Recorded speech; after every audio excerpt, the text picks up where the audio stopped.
ನೋಡಿ, ಈ ಸೊಪ್ಪನ್ನ ಮುಟ್ಟಿದರೆ ಮುನಿ, ಲಜ್ಜಾವತಿ ಅಥವಾ ನಾಚಿಕೆ ಗಿಡ ಅಂತೆಲ್ಲ ಕರೀತಾರೆ.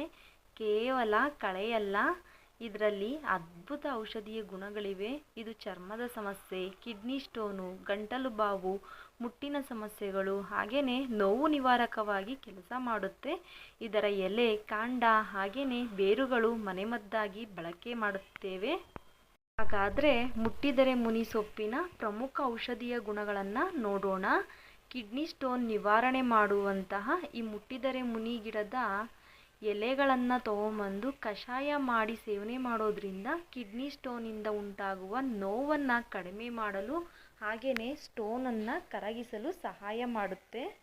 ಹಾಗೆಯೇ ಚರ್ಮದ ಸಮಸ್ಯೆಗಳಿದ್ದಾಗ ಇದು ಚರ್ಮದ ತುರಿಕೆ, ಕಜ್ಜಿ ಹಾಗೆಯೇ ಇತರ ಚರ್ಮದ ಸಮಸ್ಯೆಗಳು ಕೂಡ ಪರಿಹಾರ ನೀಡುತ್ತೆ. ಯಾವ ರೀತಿ ಅಂತಂದರೆ, ಸೊಪ್ಪನ್ನು ತೊಗೊಂಬಂದು ಒಂದು ಸ್ವಲ್ಪ ಅರಿಶಿಣವನ್ನು ಹಾಗೆಯೇ ಒಂದು ಚಿಟಿಕೆಯಷ್ಟು ಉಪ್ಪನ್ನು ಮಿಶ್ರಣ ಮಾಡಿ ಚೆನ್ನಾಗಿ ಅರೆದು ಪೇಸ್ಟ್ ಮಾಡಿ ಈ ಕಜ್ಜಿ ತುರಿಕೆ ಇರುವಂತಹ ಜಾಗದಲ್ಲಿ ಲೇಪನ ಮಾಡೋದ್ರಿಂದ ಈ ಒಂದು ಚರ್ಮದ ಸಮಸ್ಯೆಗಳು ಕೂಡ ನಿವಾರಣೆ ಆಗುತ್ತೆ.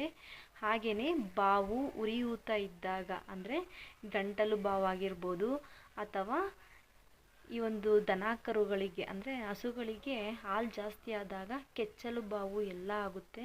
ಅಂಥ ಸಂದರ್ಭದಲ್ಲಿ ಈ ಮುಟ್ಟಿದರೆ ಮುನಿ ಗಿಡದ ಎಲೆಗಳನ್ನು ತೊಗೊಂಬಂದು ಈ ಎಲೆಗಳಿಗೆ ಅಲೋವೆರಾ ಗೊತ್ತಿರುತ್ತೆ ನಿಮಗೆ, ಅಲೋವೆರಾವನ್ನು ಹಾಗೆಯೇ ಸ್ವಲ್ಪ ಒಂದು ಚಿಟಿಕೆ ಉಪ್ಪು ಹಾಗೆಯೇ ಅರಿಶಿಣವನ್ನು ಮಿಶ್ರಣ ಮಾಡಿ ಚೆನ್ನಾಗಿ ಅರೆದು ಪೇಸ್ಟ್ ಮಾಡಿ ಬಾವಿರುವಂಥ ಜಾಗಕ್ಕೆ ಪಟ್ಟಾಕೋದ್ರಿಂದ ಆ ಬಾವು ಹಾಗೆಯೇ ಊತ ಕೂಡ ಕಡಿಮೆ ಆಗುತ್ತೆ.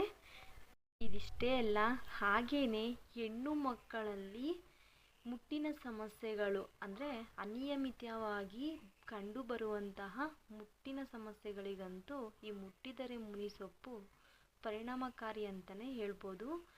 ಖಾಲಿ ಹೊಟ್ಟೆಯಲ್ಲಿ 1-2 3 ಎಲೆಗಳನ್ನು ಸೇವನೆ ಮಾಡ್ತಾ ಬಂದರೆ ಅದು ಎಂಥದೇ ಮುಟ್ಟಿನ ಸಮಸ್ಯೆಗಳಿರಲಿ ನಿವಾರಣೆ ಆಗುತ್ತೆ. ಯಾವುದೇ ರೀತಿ ಸೈಡ್ ಎಫೆಕ್ಟ್ ಇರೋದಿಲ್ಲ. ಹಾಗೆಯೇ ಈ ಮುಟ್ಟಿದರೆ ಮುನಿ ಸೊಪ್ಪು ನೋವು ನಿವಾರಕವಾಗಿ ತುಂಬಾ ಪರಿಣಾಮಕಾರಿಯಾಗಿ ಕೆಲಸ ಮಾಡುತ್ತೆ. ಈ ಒಂದು ಸೊಪ್ಪನ್ನು ಗಾಯ ಅಥವಾ ನೋವಿರುವ ಜಾಗದಲ್ಲಿ ನೋವು ನಿವಾರಕವಾಗಿ ಕೆಲಸ ಮಾಡುತ್ತೆ. ನಾನು ಈಗಾಗಲೇ ಹಿಂದಿನ ವಿಡಿಯೋದಲ್ಲಿ ತೈಲದಲ್ಲಿ ಈ ಒಂದಿಡೀ ಸೊಪ್ಪನ್ನು ಬಳಸಿ ತೈಲವನ್ನು ತಯಾರು ಮಾಡಿದ್ದೀನಿ. ಇಂದಿನ ಒಂದು ವಿಡಿಯೋಗಳನ್ನು ಹೋಗಿ ನೀವು ವೀಕ್ಷಣೆ ಮಾಡ್ಬೋದು. ಈ ಚಿಕ್ಕ ಮಾಹಿತಿಯನ್ನು ನಿಮ್ಮ ಫ್ರೆಂಡ್ಸ್ಗೂ ಶೇರ್ ಮಾಡಿ, ಹಾಗೆ ವಿಡಿಯೋವೊಂದು ಲೈಕ್ ಮಾಡಿ, ನಿಮ್ಮ ಅಭಿಪ್ರಾಯಗಳನ್ನು ಕಮೆಂಟಲ್ಲಿ ತಪ್ಪದೆ ತಿಳಿಸಿ. ಇನ್ನಷ್ಟು ಅಪ್ಡೇಟ್ಗಾಗಿ ಹಳ್ಳಿ ಮನೆ ಔಷಧಿ ಫೇಸ್ಬುಕ್ ಪೇಜನ್ನು ಫಾಲೋ ಮಾಡಿ, ಹಾಗೆಯೇ ಹಳ್ಳಿ ಮನೆ ಔಷಧಿ ಯೂಟ್ಯೂಬ್ ಚಾನಲನ್ನು ಕೂಡ ಸಬ್ಸ್ಕ್ರೈಬ್ ಮಾಡಿ. ಹಾಗೆ ನಿಮ್ಮ ಆರೋಗ್ಯದ ಕಡೆ ಗಮನ ಹರಿಸಿ. ಪ್ರತಿಯೊಬ್ಬರಿಗೂ ತುಂಬು ಹೃದಯದ ಧನ್ಯವಾದಗಳು.